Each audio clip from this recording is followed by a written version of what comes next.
Saint Joseph of Cupertino was a saint who could fly and the patron of students, pilots and the mentally handicapped. This mystic of the Church was born on the 17th of June, in 1603. He died at Osimo, in Italy, on the 18th of September, in 1663.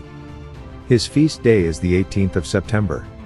Joseph's father Felice Dasa, a poor carpenter, died before Joseph was born. He left some debts, in consequence of which the creditors drove the mother, Francesca Panara, from her home, and she was obliged to give birth to her child in a stable. When he was 8 years old, Joseph had an ecstatic vision while at school, and this happened several times. Due to these visions, the children, seeing him gape and stare on such occasions, made fun of him. They called him Boca Aperta. At the same time, he had a fiery temper which his strict mother strove hard to overcome. He was apprenticed to a shoemaker, but at the age of 17 he tried to be admitted to the friars' minor conventuals and was refused on account of his ignorance. He then applied to the Capuchins at Martino, where he was accepted as a lay brother in 1620. However, his continual ecstasies made him unfit for work and he was dismissed. His mother and his uncles abused him, as a good-for-nothing, but Joseph did not lose hope.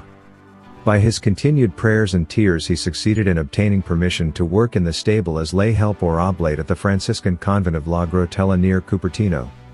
He now gave evidence of great virtues, humility, obedience, and love of penance to such an extent that he was admitted to the clerical state in 1625, and 3 years later, on 28th of March, he was raised to the priesthood.